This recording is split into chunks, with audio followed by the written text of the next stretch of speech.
ஓய்வு பெற்ற காவல்துறை அதிகாரி திரு சித்தன் நம்மோடு இணைகிறார். அவரிடம் பேசலாம். சார் வணக்கம். வணக்கம். இப்போ இந்த வழக்கு விசாரணையில நீதிமன்றம் காவல்துறை மீது பல்வேறு கேள்விகளை எழுப்பி இருக்கிறது. தனிப்பிரிவு போலீசார் விசாரணை தொடங்கி அது வெளியில நடத்தப்பட்ட அந்த தாக்குதல், காவலர்களாக நடத்தப்பட்ட அந்த தாக்குதல் அப்படிங்கிற வீடியோ முதல் கொண்டு பல்வேறு கேள்விகளை நீதிமன்றம் முன்வைத்திருக்கிறது. ஒரு காவல்துறை அதிகாரியாக நீங்க எப்படி பார்க்கிறீங்க? இந்த விஷயத்துல நீதிமன்றம் சரியான திசையில் தான் அவங்க விசாரணை நடத்தி அவங்களுடைய அப்சர்வேஷன் கூட எல்லாமே பாசிட்டிவா தான் சொல்லியிருக்கிறாங்க. நீதியரசர்களுடைய அப்சர்வேஷன்ங்கிறது கரெக்டா தான் இருக்குது. இப்போ வர வர என்ன ஆகுதுன்னா, போலீஸ்ல என்னதான் ஒரு போலீஸ் கான்ஸ்டபிளுக்கு ஒரு 8 months 7 months ட்ரைனிங், அப்புறம் 2 months ப்ராக்டிகல் ட்ரைனிங், அப்புறம் எஸ்ஐக்கு டிஎஸ்ஐக்கு ஒன் இயர் ட்ரைனிங் அப்படின்னு கொடுத்து திருப்பி மனித உரிமைகள்னா என்ன, எப்படி பப்ளிக்கை ட்ரீட் பண்ணணும், எப்ப அவங்க ஃபோர்ஸை யூஸ் பண்ணணும் அப்படிங்கறத திருப்பி கிளாஸ் எடுத்தா கூட இன்னமும் மண்டையில ஏறின மாதிரியே தெரியல. நிறைய போலீஸ் ஆஃபீஸர் 100க்கு 80 பேர் போலீஸார் இப்ப யூனிஃபார்ம் போட்டோம் அப்படின்னா பொதுமக்களை யாரை வேணாலும் எப்படி ஒருமையில கூப்பிடலாம் அல்லது திட்டலாம் அல்லது எடுத்த உடனே அடிக்கலாம் அப்படின்னு ஒரு பய உணர்ச்சியை உண்டாக்கிட்டு யூனிஃபார்ம் பார்த்தாலே பயந்து நமக்கு எதுக்கு வேண்டாம், இந்த இவனை கண்டா ஒதுங்கிடுவோம் அப்படிங்கிற மாதிரிதான் பப்ளிக் நினைக்கிற மாதிரி இருக்காங்களே தவிர பொதுமக்களுடைய நண்பன் அப்படிங்கிற மாதிரி வர போலீஸ் இல்லை அப்படிங்கிறது ஒரு கசப்பான உண்மை. இப்போ போலீஸுக்கு அவங்க பவரை யூஸ் பண்ணி அவங்க ஃபோர்ஸ் யூஸ் பண்ணி அடிக்கலாம் அப்படிங்கிறது மினிமமான ஒரு reasonable necessary minimum force use பண்ணலாம் அப்படிங்கிறது 9 விதமான சந்தர்ப்பங்களில் அவங்க பண்ணலாம், அடிக்கலாம் அப்படின்னு சொல்லி சட்டமே அவங்களுக்கு அதிகாரம் அடங்கியிருக்கு.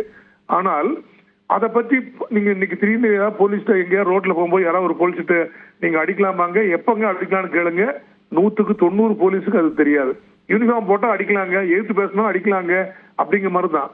அதுல போலீஸ் எந்த மாதிரி ஒரு சூழ்நிலை அடிக்கணும் அந்த இதே தெரியலன்னா இந்த மாதிரி ஒரு இன்ட்ராகேஷன்ல இந்த வழக்குல திருப்போணம் வழக்குல பாத்தீங்கன்னா அஜித் இறந்து போன வழக்குல அவங்க கம்ப்ளைண்ட் கொடுத்துருக்காங்களே தவிர முழுவதுமாக ஒரு முதல் தகவல் அறிக்கை பதிவு செய்து அதை ஒரு இன்ஸ்பெக்டர் விசாரிச்சு அவர் தான் பண்ணவாரு. இன்ஸ்பெக்டர் தான் புலன் விசாரணை அலுவலர். தனிப்பிரிவு அலுவலர்கள் எல்லாம் இன்ஃபர்மேஷன் கேதர் பண்ணி எல்லாம் கொண்டு போய் அவர்கிட்ட கொடுத்து இன்ஸ்பெக்டர் தான் பண்ணணுமே தவிர இப்படி ஒரு நபரை ஒரு வழக்கு சம்பந்தமாக விசாரிப்போகும் போது அவற்றிருந்து ஒரு ஒப்புதல் வாக்குமூலம் பெறுவதற்காக நீங்க அவரை அடிக்கலாம் அப்படின்னு சட்டத்துல இடம் கொடுக்கவே இல்லை, சட்டத்துல இல்லவே இல்லை. கைது செய்யும் பொழுது ஒரு 2 விதமான சந்தர்ப்பங்களில் பவரை யூஸ் பண்ணி நீங்க கைது செய்யும் நடவடிக்கைக்காக வேண்டி மிக குறைந்தபட்சம் ரீசனபிள் ஃபோர்ஸ் யூஸ் பண்ணலாம் அப்படின்னு இருக்கு. அப்படியும் மற்றபடி நிறைய இருக்கு, தற்காப்புக்காக வேண்டி பண்ணலாம் அப்படின்னு 9 சிச்சுவேஷன் இருக்கு. ஆக இந்த விசாரணைக்காக வேண்டி நகையை திடிட்டு நீ தான் பண்ணிட்டே சொல்லுன்னு அவன் இன்னசென்டாவே இருப்பான், கண்டிப்பா இருப்பான். ஆனா வழக்கு கூட பதிவு செய்யாம அதுல ரொம்ப இந்த மாதிரி போட்டு அடிச்சு விசாரிக்க அப்படிங்கிறது ஏற்றுக்கொள்ளத்தக்கது அல்ல. ஆனால் காவலர்கள் இப்ப இருக்கிற இந்த ரொம்ப ஒரு ஆள் பற்றாக்குறையில ரொம்ப அதிகமான ஒரு வேலைப்பளு இருக்கும் போது, டென்ஷன்ல இருக்கும் போது முதல்ல அந்த காவலர்களுக்கு எல்லாத்துக்கும் ஒரு நல்ல மனிதனை எப்படி மனுஷனாக மதிக்கிறது, எப்போ ஃபோர்ஸ் யூஸ் பண்ணணும், எப்போ நல்லா இருக்கணும் அப்படிங்கிறத சொல்லி தர்றது முதல்ல காவலர்களுக்கு அப் டு இன்ஸ்பெக்டர் வரைக்கும் பண்றதை விட எஸ்பிஸ் அண்ட் எபவ் டிஜிபி வரைக்கும் அவங்களுக்கு தாங்க நிறைய ட்ரைனிங் கொடுக்கணும். அவங்க அரசாங்கத்தோட நல்ல பேர் வாங்கணுங்கிறதுக்காக வேண்டி ஒரு கேஸ் ரிப்போர்ட் ஆயிடுச்சுன்னா என்னாச்சுன்னு காலையிலிருந்து நைட் வரைக்கும் subordinate police officer DSP and inspector திட்டி அவங்களை இல்ட்ரீட் பண்ணி சாடிஸ்டா அவங்க மூவ் பண்ண போய் தான் கீழே உள்ளவங்க தேவையில்லாம ஐயோ கண்டுபிடிக்கணுமே இல்ல எஸ்பி திட்டுவாருன்னு.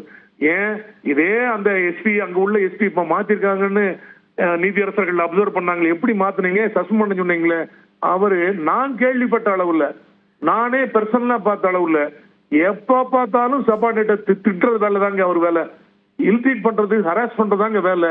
அவருக்கு வேலை நடக்கணும்னா அது அன்பா பேசி என்கரேஜிங்கா பேசி பண்ணி அப்படிதாங்க வேலை வாங்கணும்.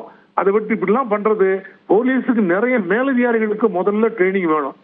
அவங்க கவர்மெண்டே இப்போ கவர்மெண்ட்டுக்கு 1000 பிரஷருங்க. இப்படி ஒரு கேஸ் நடந்து போச்சு அப்படின்னா எதிர்கட்சிக்காரர்கள் அரசியல் ஆதாயத்தோடு பல்வேறு குற்றச்சாட்டுகளை முன்வைப்பார்கள். அப்ப என்ன செய்யணும், ஒரு சீஃப் மினிஸ்டர் இருக்காங்க, அவர் தான் ஹோமுக்கு இன்சார்ஜ் அப்படின்னா அவர் கேட்கத்தான் செய்வார். என்னங்க கேஸ் 2 ஆச்சு பிடிக்கலையா நீங்க அப்படின்னு கேட்டோம்னா ஆமாங்க நல்ல ஸ்டெப் எடுத்துட்டு இருக்கோம், 2 நாள் 3 நாள்ல விசாரிச்சிருவோம், ஒரு சஸ்டைன்டு இன்வெஸ்டிகேஷன் நாங்க பண்ணிட்டு இருக்கோம்னு சொல்றதுக்கு துப்பு இல்ல, அதாவது தைரியம் இல்ல அதிகாரிகளுக்கு. அதனால பொய்யா சொல்லி எப்படியா பண்ற உடனே கீழே உள்ள போட்டு கண்ணாமண்ணான்னு விரட்ட உடனே இப்படிப்பட்ட ஒரு அசாதாரணமான சம்பவம் நடக்கிறது. காவல்துறைக்கு முழு ட்ரைனிங் கான்ஸ்டபிள் டு டிஜிபி வரைக்கும் தரணும்.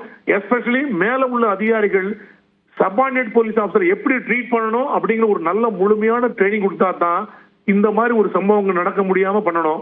இப்ப வந்து எனக்கு என்ன ஒரு சந்தோஷம் அப்படின்னா, இது வரைக்கும் இந்த கான்ஸ்டபிள் அல்ல இன்ஸ்பெக்டர் லெவல்ல உள்ளவங்களுக்கு அவங்க தான் தப்பு பண்ண மாதிரி அவங்கள சஸ்பெண்ட் பண்ணி அவங்களுக்கு ஒரு சார்ஜ் கொடுத்து ஏதாவது ஒண்ணு பண்ணிட்டு கிரிமினல் கேஸ் ரிலீஸ் பண்ணிட்டு மேல உள்ள அதிகாரிகள் இன்னும் ஒண்ணும் பண்ணாத மாதிரி அவங்க தான் முழு காரணம். இப்படி ஒரு சம்பவம் நடக்கிறதுக்கு முழு காரணம். அவங்கள முதல்ல நீங்க வந்து டிரான்ஸ்பர் பண்ணது கரெக்ட். ஹைகோர்ட் மதுரை வந்து ஏன் சஸ்பெண்ட் கேட்டது கரெக்டுங்க. ஆக இந்த இன்சிடென்ட்ல போலீஸ் வந்து தேவையில்லாமல் ஒரு இன்ட்ராகேஷன் பர்பஸ்க்காக வேண்டி அக்யூஸ் கொண்டா இருக்கும்போது பவரை யூஸ் பண்ணி அடிச்சது வந்து தவறு. அவங்க மேல கிரிமினல் கேஸ் போடணும். ஏற்கனவே எஃப்ஐஆர் போட்டிருக்காங்க, அரெஸ்ட் பண்றாங்க, சஸ்பெண்ட் பண்ணி அரெஸ்ட் பண்றாங்க. இது சரியான ஒரு நடவடிக்கை என்று நான் நினைக்கிறேன். நன்றி திரு சித்தண்ணன், இணைப்பில் வந்து உங்களுடைய கருத்துக்களை பகிர்ந்து கொண்டமைக்காக.